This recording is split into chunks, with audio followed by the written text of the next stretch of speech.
Hello, this is Chef John from foodwishes.com with broiled herb-crust salmon. That's right, it's another fish recipe for people that are terrified to cook fish, which I don't understand. So if you're one of those people, you're gonna love this recipe. Super delicious, super simple, and here is how you do it. So I'm going to start with one of these, which is called a mortar and pestle. You've seen me use this many times. A fantastic tool for this kind of thing. I'm going to throw in 1 clove of garlic that's just been roughly sliced, a big pinch of kosher salt, and then some fresh herbs. I'm using tarragon and Italian parsley, which are going to go perfectly with our salmon.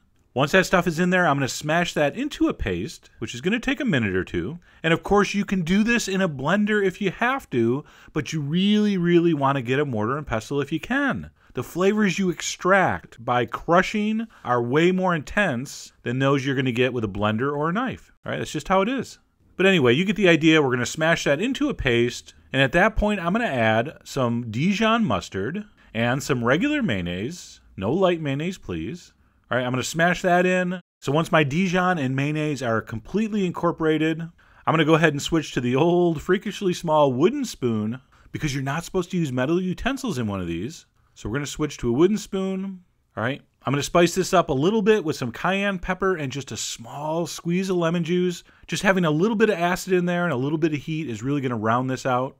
And if you can believe it, our herb crust mixture is done. All right, of course you can taste that for salt and pepper and things like that. That's up to you. As you well know, you're the boss of your... Well, actually, you know what? You're the boss of your everything. I know, it's a lot of responsibility, but it's true.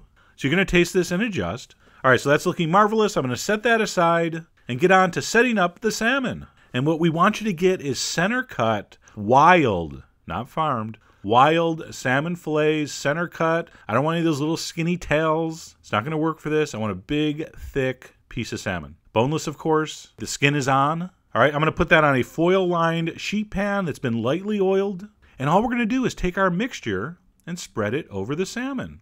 Now, as far as seasoning the salmon, I did sprinkle these with a little bit of salt, but really it depends on how highly seasoned your herb crust is. So you're going to have to adjust that. We already went through that whole you're the boss thing.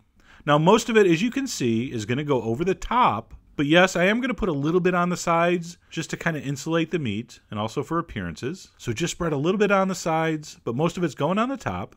All right, so once our salmon fillets are prepped, I'm going to go ahead and preheat the broiler on high. I'm going to raise the rack up. I want the salmon about 8 inches below the heat. All right, and then to give them a little head start, I'm going to go ahead and turn a burner on under the sheet pan until you can hear it sizzling. Okay, because the heat from a broiler comes from the top, I also want the bottom to have a little head start on the cooking process. So that was only like a minute. All right, but it does help us get this salmon party started right. All right, so we're going to broil these on high until it's browned and bubbling and just amazingly delicious looking. And don't be surprised if you stand there the whole time watching it because it's so mesmerizing. And not only that, if you walk away, you'll burn it. So stand there and stare at it.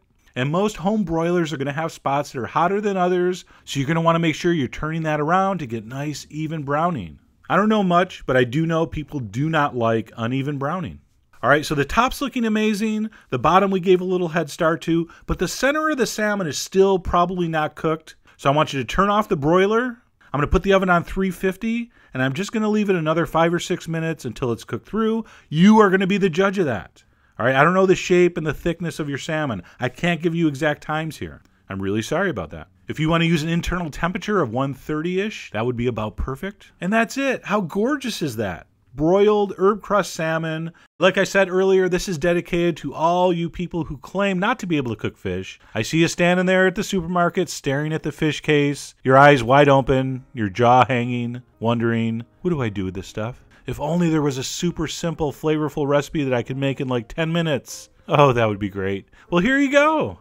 Not only does it look good, it is incredibly flavorful. And my favorite aspect, it stays really, really moist. And will this work on other fish? Sure, why not? Ideally something that has a little thickness to it like the salmon. You don't want something that's going to overcook before the top gets browned.